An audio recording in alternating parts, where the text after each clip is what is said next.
You're listening to a download from the BBC. This is From Our Own Correspondent.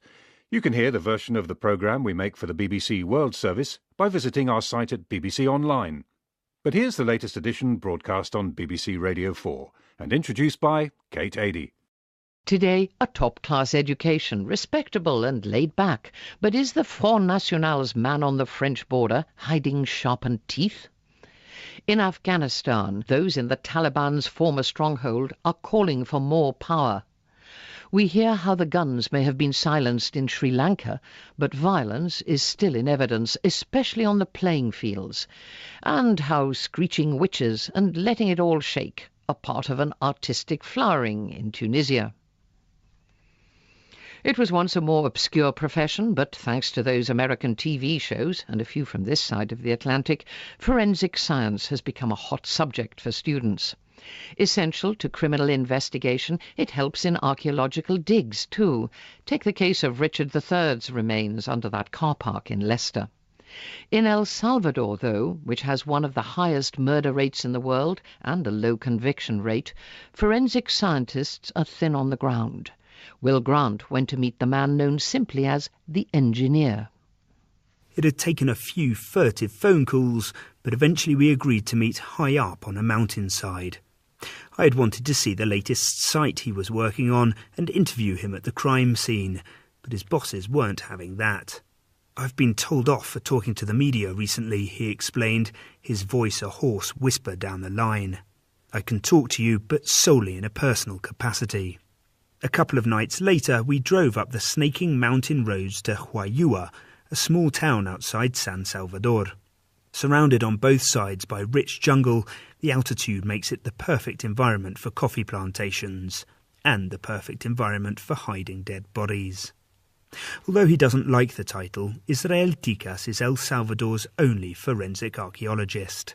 A short, wiry guy with a dark-lined face, the result, no doubt, of so many hours working outside. He's shivering in the bitterly cold mountain air. We retire to a nearby restaurant to get warm.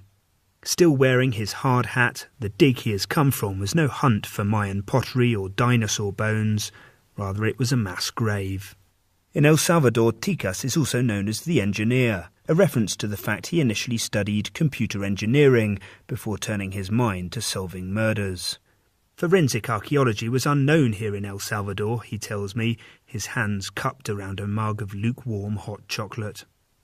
Rather, he learnt his skills as a criminal investigator abroad, particularly on visits to Africa, where he worked on sites of mass killings and genocide.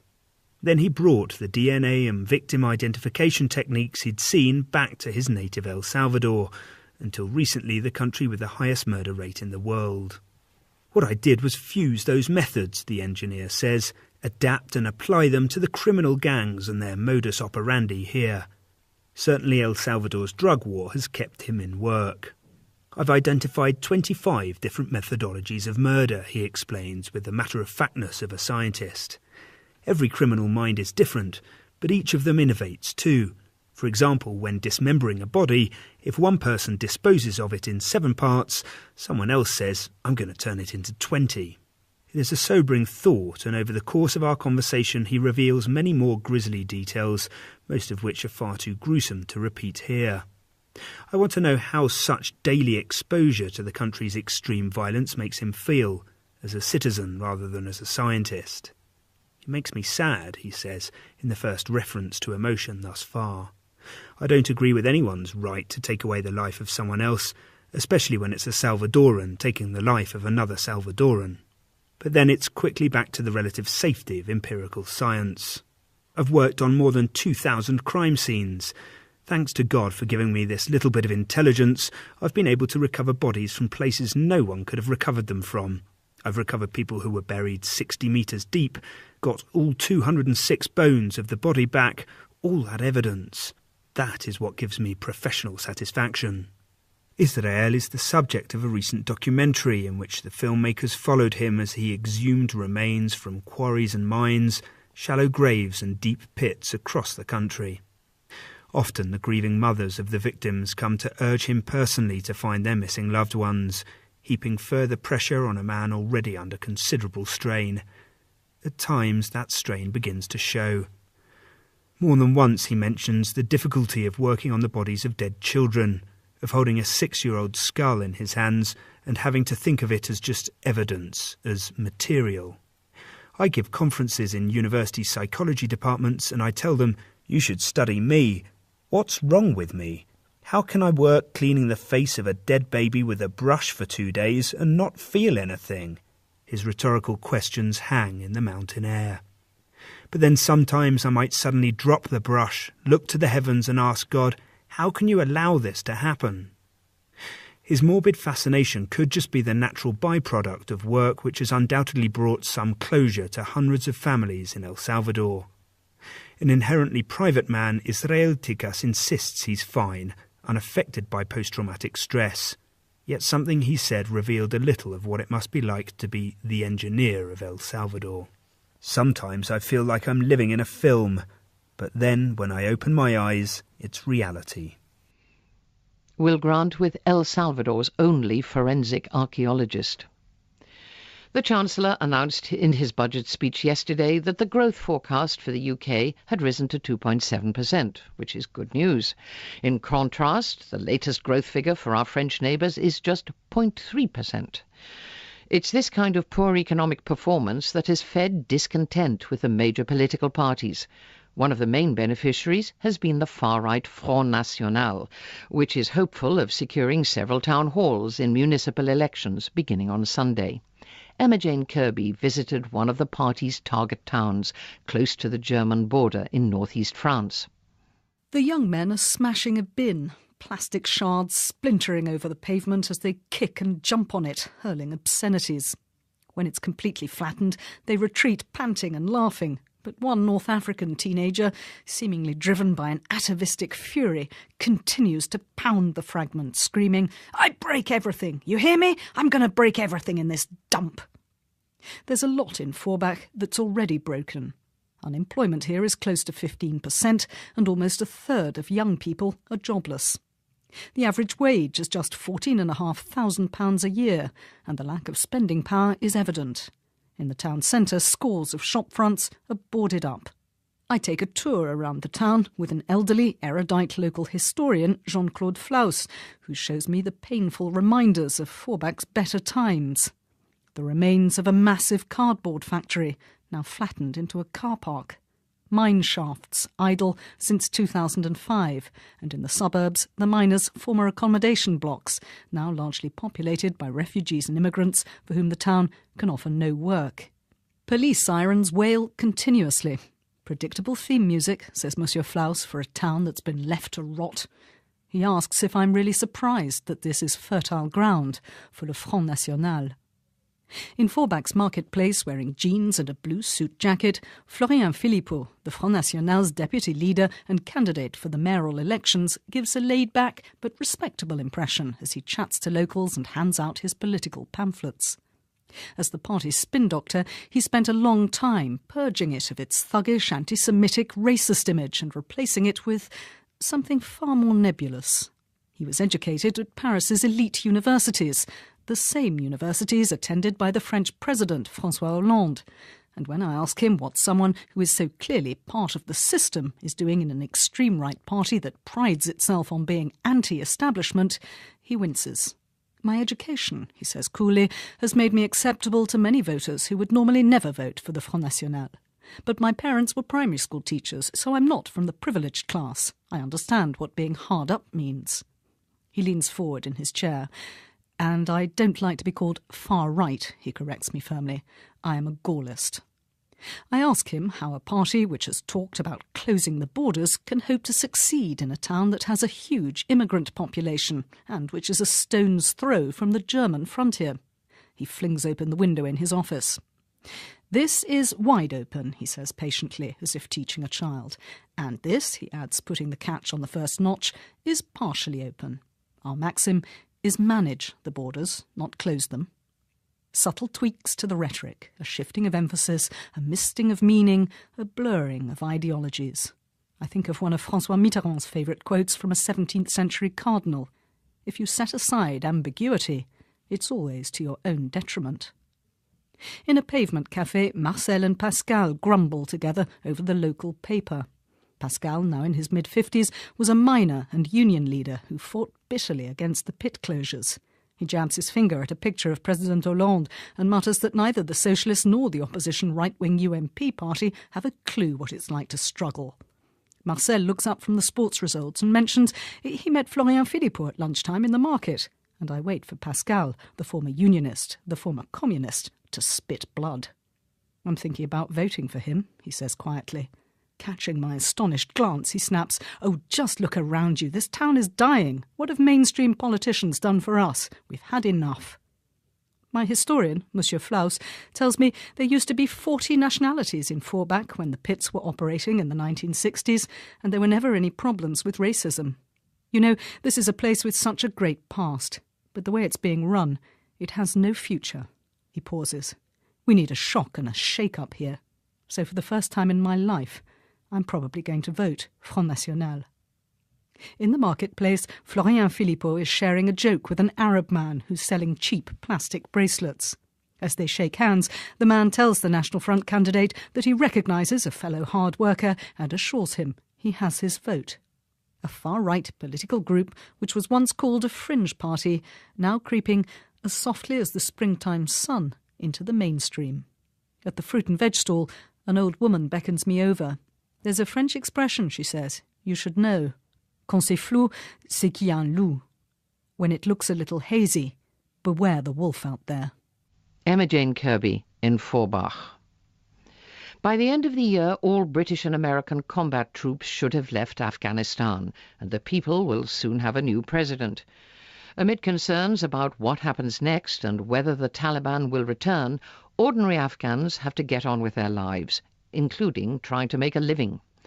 Karen Allen recently visited Kandahar, once a Taliban stronghold, to see how people there are facing up to the changes. It was mid-afternoon and men in battered cars and dusty old jeeps were doing what looked like the school run. Children, most of them young boys, weaved in and out of the parked cars lined along a dusty tree-lined boulevard. It was a scene of normality in a secure bubble of gated stability. This was not the Kandahar I was expecting. Famed as the former capital of the Taliban government, an ancestral home of President Karzai, Kandahar is regarded as something of a bastion of conservatism. The neighbourhood I'd arrived at was Aino Mino City, a pastel-painted property zone, some houses painted pomegranate pink, others shimmering white. Hotels, pharmacies and banks, all accessible by foot, at least for Kandahar's privileged elite. Although this gated community has not escaped the violence of occasional insurgent attacks, it is considered safe by Afghan standards, and the Florentine fountains help you forget you're still in a war zone. This sanitised property sector is the work of Mahmoud Karzai, the president's brother. There are still many unanswered questions as to how he acquired the money to fund it. Yet the place feels to me like a metaphor for an aspiring country, saddled with a complex past, and looking to an uncertain future, half-built. 20 minutes before I had stumbled across this somewhat surreal neighbourhood in warm Kandahar city, I was leaving the cold concrete blast walls of a militarised Afghan National Army base. Staring down at me along the road were towering billboards displaying election posters, a nod towards a tense few weeks ahead. If all goes according to plan, there'll be presidential elections next month. They say that if you win votes in Kandahar, you win the whole of Afghanistan. But there are few other signs of campaigning here. As we headed closer to the city, we passed neatly stacked red shipping containers set back from the road. An hour's drive from the border with Pakistan, they're evidence of the departure over the course of this year of many thousands of foreign troops. Political wrangling has stalled a decision on exactly how many boots on the ground will remain, but their departure is unsettling to many who live here. Away from the distractions of Aino Mino City, we passed the huge unfinished mosque built on the site of a former cinema. It was the footprint left behind by Mullah Mohammed Omar, the elusive one-eyed spiritual leader of the Taliban. It dominates a corner of the city like a monument to the recent past, and all around there's a frenzied atmosphere of commerce. And it's that commerce that's drawn me to Kandahar. I'd come to meet an Afghan businessman, Faisal Haq Mushkani. A proud man in his late 50s, he's impeccably dressed with a turban, a tailored grey waistcoat worn over a white shawakamise. His warm handshake signals that I am welcome in his city, despite not many Westerners venturing here. Trained in medicine in neighbouring Pakistan, he returned to his native Afghanistan after the fall of the Taliban government in 2001. He was optimistic that one could succeed in business here. Faisal was among a handful of Afghan businessmen who took over a disused industrial park first established under the Soviets who controlled Afghanistan in the 1980s. He was one of the first arrivals and set up a small plastics factory here. But as more refugees flooded back into Afghanistan, the pressure on electricity supplies in Kandahar city intensified. What little there was came from the nearby Kajiki Dam, but it wasn't enough. So, as demand took off, electricity costs soared, and businesses like Faisal's folded. But 3 years ago, Faisal's optimism returned, with promises of more support for small businesses and modest improvements in security. He set up a plant making paper bags for Afghanistan's dried fruit industry. The generators are paid for by British aid, and business seems to be doing well. But Faisal fears the funds will start to dry up once foreign troops and aid workers pull out of Afghanistan. Faisal believes his country is teetering on the edge of opportunity, but to build on this, he believes the government should be addressing shortcomings in infrastructure. It should generate revenues from private businesses and confront corruption and waste. And it must improve power supplies.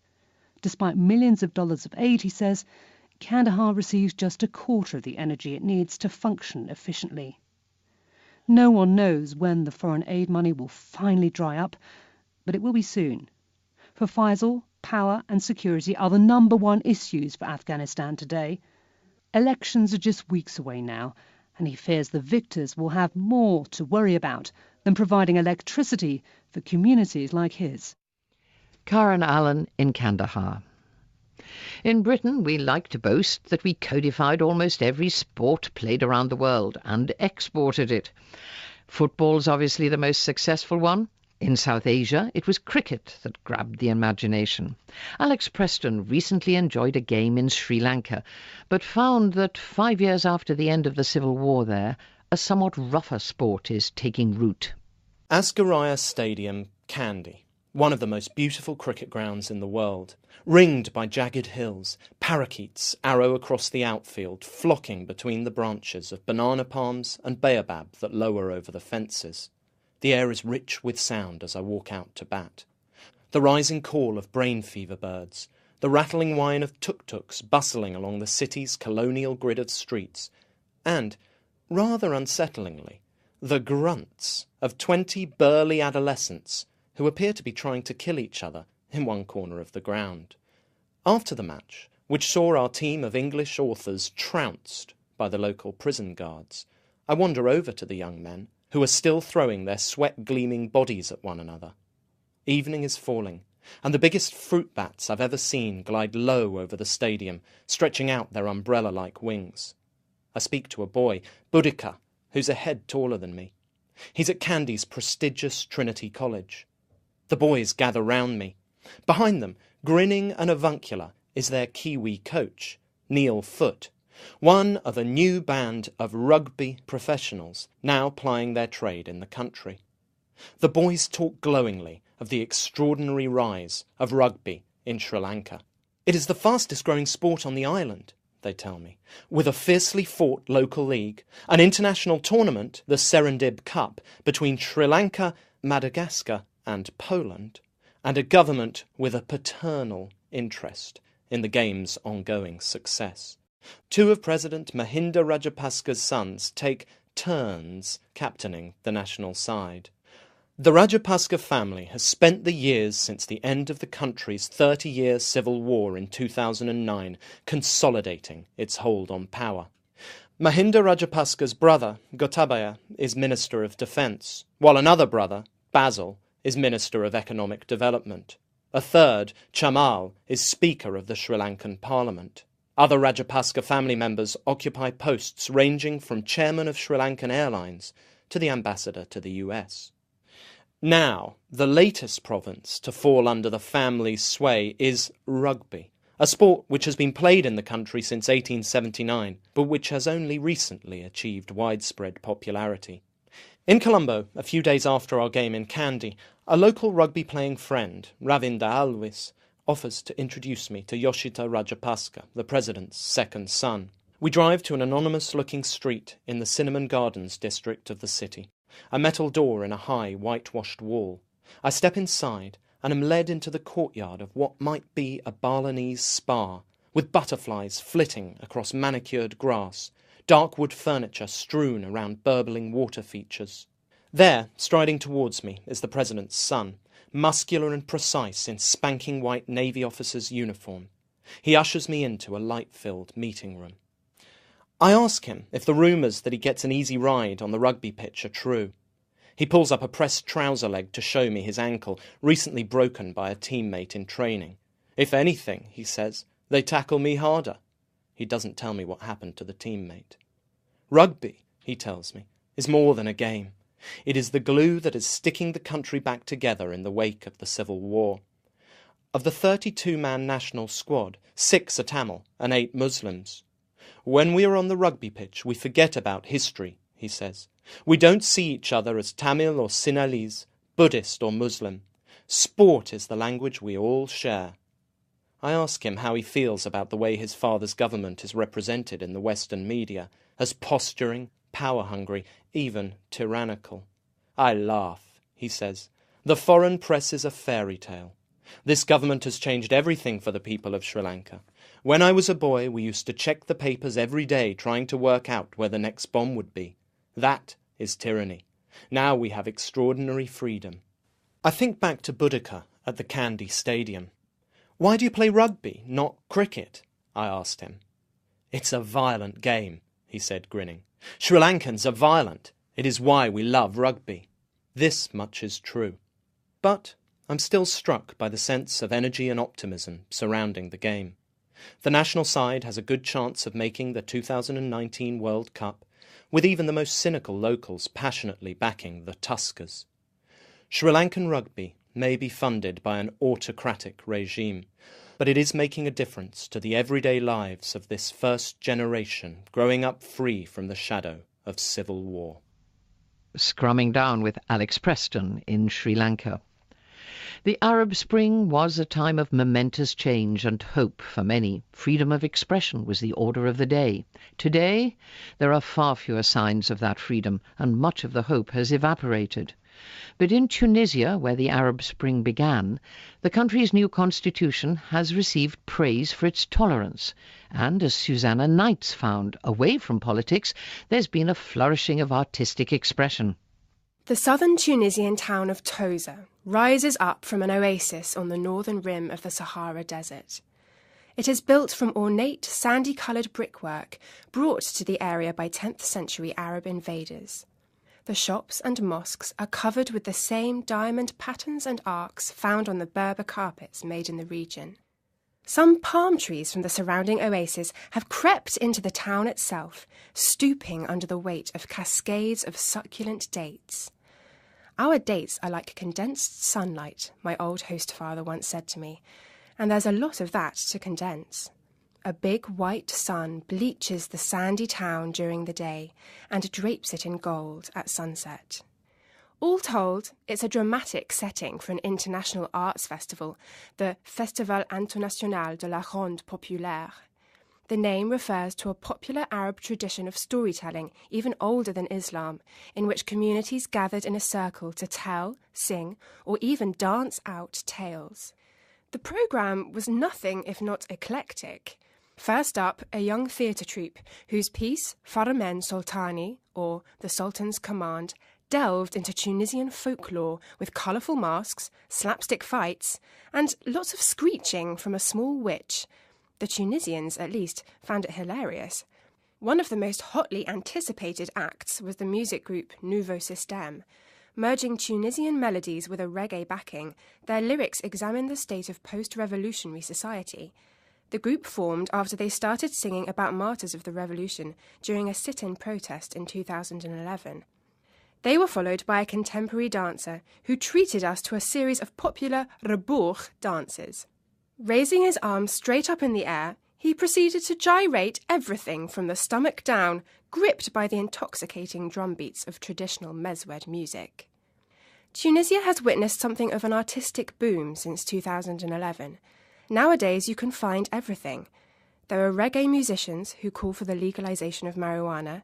There are rappers asking why Tunisians are now idolizing Karl Marx rather than Muhammad the Prophet. On a walk around town, you are just as likely to find graffiti warning members of the new cabinet not to abuse their power as you are to find football slogans or Quranic verses. There is barely any funding for the arts, public or private.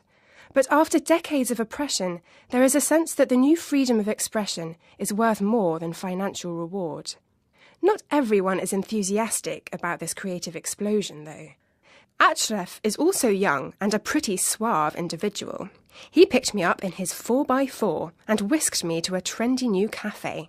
He's one of the country's leading oud players, a highly trained professional. Everyone now thinks they can be an artist, he moaned wearily, and much of it is just bad. People think that they can throw 2 chords together on a guitar, say, "I hate politicians," put it on the internet, and they will be a famous musician. Artists have also discovered that censorship still exists and doesn't always come from the government. One picture in a 2012 contemporary art exhibition showed God's name spelled out with ants. It caused such outrage among some Islamist groups that the gallery was attacked and a citywide curfew was enforced. Yet the artists in Tozeur aren't cowed. They are determined to use the aftermath of the revolution to create and to make art which is distinctively theirs. A young member of the masked theatre group told me, "We already know about German and Italian theatre, about Stanislavski and all the other guys ending in Afsky," he said. "Now we're trying to find something which is our own." Later, in a cafe, the contemporary dancer explained, "There has been an identity search happening since the revolution, in the whole of society, but particularly amongst artists. Everyone is asking, who are we, us Tunisians? Are we European, Arab, Berber? What are the messages that we should be broadcasting to people?" On the day after the new constitution was ratified, I attended a satirical concert in Tunis's National Theatre. One particularly funny impression parodied English news sources describing how progressive the constitution is, especially considering it is Arab. I went with a couple of Tunisian friends who are normally cynical about anything to do with their country, but even they were impressed. "Finally, something Tunisian that is actually good," they said afterwards. They were talking about their musicians, not their politicians. Susanna Knights in Tunisia, ending this edition of From Our Own Correspondent on a positive note. Join me again for more stories on Saturday morning. Goodbye. He worked on sites of mass killings and genocide. Then he brought the DNA and victim identification techniques he'd seen back to his native El Salvador, until recently the country with the highest murder rate in the world. "What I did was fuse those methods," the engineer says, "adapt and apply them to the criminal gangs and their modus operandi here. Certainly El Salvador's drug war has kept him in work. I've identified 25 different methodologies of murder," he explains with the matter-of-factness of a scientist. "Every criminal mind is different, but each of them innovates too. For example, when dismembering a body, if one person disposes of it in 7 parts, someone else says, 'I'm going to turn it into 20. I had wanted to see the latest site he was working on and interview him at the crime scene, but his bosses weren't having that. "I've been told off for talking to the media recently," he explained, his voice a hoarse whisper down the line. "I can talk to you, but solely in a personal capacity." A couple of nights later, we drove up the snaking mountain roads to Huayua, a small town outside San Salvador. Surrounded on both sides by rich jungle, the altitude makes it the perfect environment for coffee plantations, and the perfect environment for hiding dead bodies. Although he doesn't like the title, Israel Ticas is El Salvador's only forensic archaeologist, a short, wiry guy with artistic flowering in Tunisia. It was once a more obscure profession, but thanks to those American TV shows, and a few from this side of the Atlantic, forensic science has become a hot subject for students. Essential to criminal investigation, it helps in archaeological digs too. Take the case of Richard III's remains under that car park in Leicester. In El Salvador, though, which has one of the highest murder rates in the world and a low conviction rate, forensic scientists are thin on the ground. Will Grant went to meet the man known simply as the engineer. It had taken a few furtive phone calls, but eventually we agreed to meet high up on a mountainside with a dark-lined face, the result, no doubt, of so many hours working outside. He is shivering in the bitterly cold mountain air. We retire to a nearby restaurant to get warm. Still wearing his hard hat, the dig he has come from was no hunt for Mayan pottery or dinosaur bones. Rather, it was a mass grave. In El Salvador, Ticas is also known as the engineer, a reference to the fact he initially studied computer engineering before turning his mind to solving murders. Forensic archaeology was unknown here in El Salvador, he tells me, his hands cupped around a mug of lukewarm hot chocolate.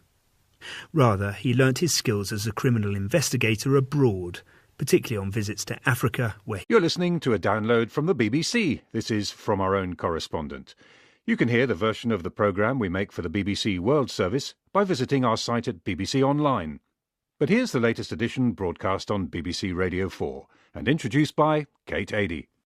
Today, a top-class education, respectable and laid back. But is the Front National's man on the French border hiding sharpened teeth? In Afghanistan, those in the Taliban's former stronghold are calling for more power. We hear how the guns may have been silenced in Sri Lanka, but violence is still in evidence, especially on the playing fields, and how screeching witches and letting it all shake are part of an